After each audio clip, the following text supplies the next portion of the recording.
ओडिशार बालेश्वर जिल्लार रेमुणा ग्राम रे गोटे सुंदर मंदिर अच्छी ଯେଉଁଠାରେ भगवान श्रीकृष्ण गोपीनाथ रूप में पूजा पाँच मंदिरटी साधारण हेले मध्य यार परिवेश अत्यंत भक्तिमय।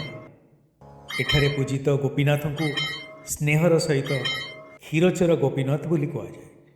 ये सही प्रभु जे निज भक्तर मनस्कामना पूर्ण करने निजपाई भोग लगी खीरी चोरी करते। प्राय 600 वर्ष पूर्वे माधवेन्द्र पुरी नामक जड़े महान वैष्णव सन्यासी थे। तांको जीवन सबुबले प्रार्थना और श्रीकृष्ण गुणगान में निर्वाहित होता। थरे से वृंदावन पुरी जीवा बाटरे रेमुणारे रात्रि यापन रही। से संध्यार प्रभु आरती चली थाए। धूपर सुगंध, संध्या दीपर मृदु आलोक और घंटीर पवित्र ध्वनि परिवेश को भक्तिमय कर देउथाए।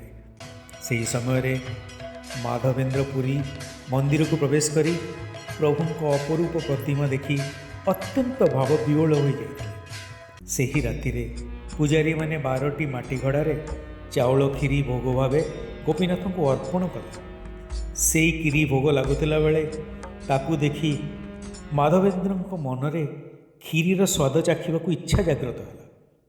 से चाहूले से ही प्रसाद चाखी निजे सेमती खीरी प्रस्तुत करी निज आराध्य गोपाल को अर्पण करेंगे।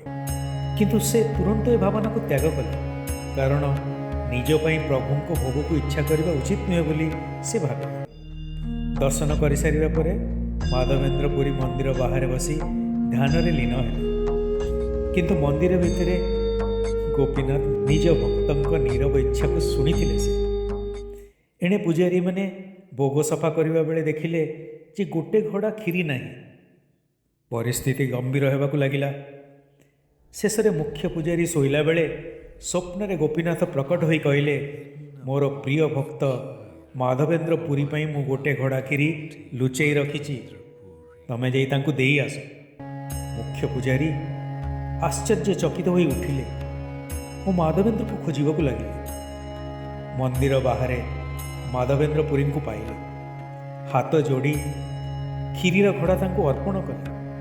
हाउ भाव विह्वल होई दिव्य संदेश कथा कहले। संतों आखिरु अश्रुधारा बोहिबाकु लगे और से गभीर नम्रता और प्रेम सहित प्रसाद ग्रहण कले। यही कथा समस्त अंचल प्रसिद्ध है और भक्त माने माधवेन्द्र पुरी को सम्मान करने को आसिले।